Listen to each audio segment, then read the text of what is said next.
Hello students, Prathmik ஸ்டூடெண்ட்ஸுக்கு தீன் வாக்கியம் போட்டுக்கிட்டு இருக்கோம். அதில் வந்து காந்திஜி லெசன், லாஸ்ட் லெசன் உங்களுக்கு. இதில் வந்து காந்திஜிக்கே மா பாப் அவர் புத்திரோக்கே நாம் லிக்கியேன்னு கேட்குறாங்க. காந்திஜியோடைய மா அம்மா, பாப் அப்பா, அவர் புத்திரோன்னா மகன்கள், அவங்களுடைய பேர் நாம் லிக்கியே, நாம்னா நேம், பேர் எழுதுங்க அப்படின்னு சொல்கிறாங்க. அதான் பார்க்குறோம் இப்போது. மோகன்தாஸ் காந்தி கே பிதா கா நாம் கரம்சந்த் காந்தி. அப்போ நம்ம காந்திஜியோட அப்பா பேர் கரம்சந்த் காந்தி. அவர் மாதா கா நாம் புத்லிபாயி, அவர் அம்மா பேர் வந்து புத்லிபாயி है. மோகன்தாஸ் காந்தி கே 4 புத்திர हैं. அவருக்கு எத்தனை குழந்தைங்க? 4 பிள்ளைங்க. 4னா 4, புத்திரன்னா மகன்கள். வே ஹரிலால் காந்தி, மணிலால் காந்தி, रामदास गांधी और देवदास गांधी. मणिलाल गांधी, रामदास गांधी, हरिलाल गांधी, रामदास गांधी और देवदास गांधी हैं. அவ்வளோதான். இதை நல்லா படிச்சுக்கோங்க ஸ்டூடெண்ட்ஸ். ஏன்னா இது வந்து அப்பா அம்மா பேர், அவருக்கு 4 பிள்ளைங்க, அந்த 4 பிள்ளைங்க பேர் மட்டும்தான் கேட்குறாங்க.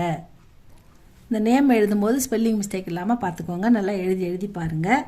செகண்ட் கொஸ்டின், காந்திஜிக்கோ தக்ஷின் ஆப்பிரிக்கா மே கியா அனுபவ் ஹுவா.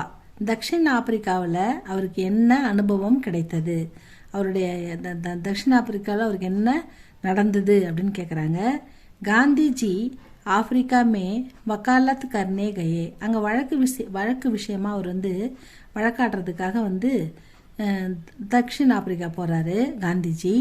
வகா உன்கோ பாரதியோம் பர், அதாவது இந்தியர்கள், அந்த பாரத மக்கள், அந்த கிழக்கிந்தியர்களுக்கு வந்து அவங்க வந்து ரொம்ப கொடுமை விளைவிப்பாங்க, அடிமையாக நடத்துவாங்க, அவங்கள வந்து மதிக்க மாட்டாங்க. அந்த மாதிரி ஒரு கொடுமை நடக்குவாங்க. பாரதியோம் பர் ஹோ கயி பேத் பாவ், அந்த டிஃப்ரென்ஸ் பார்க்குறாங்க. தாழ்த்தப்பட்டவங்க, தீண்டத்தகாதவங்க அப்படின்ற டிஃப்ரென்ஸ் பார்க்குறாங்க. அதை வந்து சாம்னா கர்னா படா, அதை வந்து அவங்களுக்கு அந்த உரிமையை வாங்கி தரணும் அப்படின்னு அவர் நினச்சார் காந்திஜி. வேறு ஒன்றும் இல்லைங்கன்னா அவருக்கு அனுபவம் கிடச்சதுன்னா அங்கே வந்து இவரையும் அதே மாதிரி ஒரு மரியாதை இல்லாமல் நடத்துவாங்க, எந்த ஒரு சலுகையும் கிடைக்காது.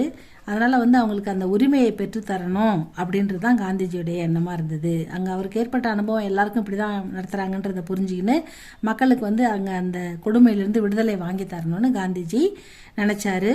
गांधी अफ्रीका में वकालत करने गए, वहाँ उनको भारतीयों पर हो गई हो रहे भेदभाव का सामना करना पड़ा. அந்த பேத்பாவ் வந்து எதிர்கொள்ள வேண்டிய நிலைமை ஏற்பட்டது. அந்த அந்த கொடுமை இவருக்கும் நடந்தது. சாம்னா கர்ணனா அந்த பேத்பாவை வந்து அவங்க நடத்துகிற அந்த டிஃப்ரென்ஸ், அந்த கொடுமையை அனுபவிக்க வேண்டிய நிலைமை காந்திஜிக்கு ஏற்பட்டது அப்படின்னு சொல்கிறாங்க. महात्मा गांधी दक्षिण भारत हिंदी प्रचार सभा में कब से कब तक टहरे. அதாவது டகர்னா அப்படின்னா தங்கிறது. இந்த இந்தி பிரச்சார சபாவில் வந்து காந்திஜி எப்பத்துலேருந்து எப்போ வரைக்கும் இருந்தார் அப்படின்னு கேட்குறாங்க. महात्मा गांधी दक्षिण भारत हिंदी प्रचार सभा में सन 1946 जनवरी 20 से 30 तक टहरे. அதாவது ஜனவரி 20லேருந்து ஜனவரி 30 வரைக்கும் அங்கே தங்கினார் அப்படின்னு சொல்கிறாங்க. 1946 ஜனவரி 20லேருந்து 30 வரைக்கும் அங்கே தங்கியிருந்தார் அப்படின்னு சொல்கிறாங்க. அடுத்தது இந்த 4th क्वेश्चन, कौन सी घटना गांधी जी के जीवन में महत्वपूर्ण मोड़ बनी. எந்த சம்பவம், கட்னானா இன்சிடென்ட், எந்த இன்சிடென்ட் காந்திஜிக்கு வாழ்க்கையிலே ஒரு முக்கியத்துவமான மகத்துவபூர்ண மோடு, ஒரு டேர்னிங் பாயிண்ட்டாக அமைஞ்சுது அப்படின்னு கேட்குறாங்க. அவருடைய முக்கியத்துவமான ஒரு மகத்துவபூர்ண மோடு, ஒரு முக்கியமான டேர்னிங் பாயிண்ட்டாக அமைஞ்சது எந்த சம்பவம், காந்திஜியுடைய வாழ்க்கையில் அவருக்கு ஒரு முக்கியமான டேர்னிங் பாயிண்ட்டாக வந்த ஒரு சம்பவம் எது அப்படின்னு கேட்குறாங்க. தக்ஷின் ஆப்பிரிக்கா மே ரேல் மே ஜாத்தே சமய. காந்திஜி வந்து தக்ஷின் ஆப்பிரிக்காவில் ட்ரெயினில் போய்கிட்டு இருக்காரு. உன்கே சாத்து, அவர்கிட்ட வந்து உன்கே பாஸ், அவரிடம் பிரதம் ஸ்ரேணி கா டிக்கெட்டு தா. பிரதம்னா ஃபஸ்ட்டு, ஸ்ரேணின்னா கிளாஸ், ஃபஸ்ட் கிளாஸ் டிக்கெட்டு. பிரதம் ஸ்ரேணி கா டிக்கெட் தா, அவர்கிட்ட வந்து ஃபஸ்ட் கிளாஸ் டிக்கெட் இருக்குது. ஃபிர்பி இருந்தாலும் டிக்கெட் கலெக்டர் ने उनको तीसरी श्रेणी में जाकर बैठने के लिए कहा. நீங்கள் போயிட்டு 3வது பெட்டியில் உட்காருங்க அப்படின்னு சொல்கிறாரு. क्योंकि वे भारतीय थे, ஏன்னா அவர் வந்து பாரதிய அதாவது இந்தியன். தீண்டத்தகாதவர், அதனால் நீங்கள் இந்த ஃபஸ்ட்டு செகண்ட் கிளாஸ்லாம் நீங்கள் வரக்கூடாது, நீங்கள் போய் 3வது கிளாஸில் போய் உட்காருங்க அப்படின்னு சொல்கிறாரு.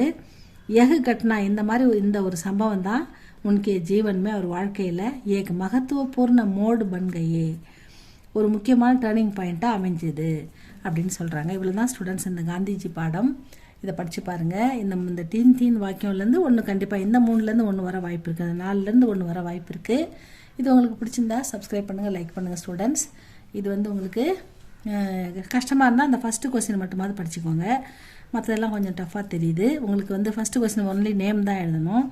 அதுக்கப்புறம் பாரதியம் பர், அதாவது இந்தியர்கள் மீது பேத்பாவ், அவங்க காட்டுற அந்த பேத்பாவ், அந்த டிஃப்ரென்ஸ், அந்த என்ன சொல்கிறது வெறுப்பு, அதுதான் காந்திஜிக்கு அவங்களுக்கு நியாயமான உரிமைகளை வாங்கி தரணும், இதுக்காக போராடணும் அப்படின்ற ஒரு டேர்னிங் பாயிண்ட்டே அவருக்கு அந்த வாழ்க்கையில் அங்கே தான் வந்தது அப்படின்னு சொல்கிறாங்க. இதுதான் ஸ்டூடெண்ட்ஸ் காந்திஜி பாடத்தில் இருக்கிற தீன் வாக்கியம். இதெல்லாம் படித்து எழுதுங்க. இது உங்களுக்கு யூஸ்ஃபுல்லாக இருந்தால் சப்ஸ்கிரைப் பண்ணுங்கள் ஸ்டூடெண்ட்ஸ். தேங்க்யூ ஃபார் வாட்சிங்.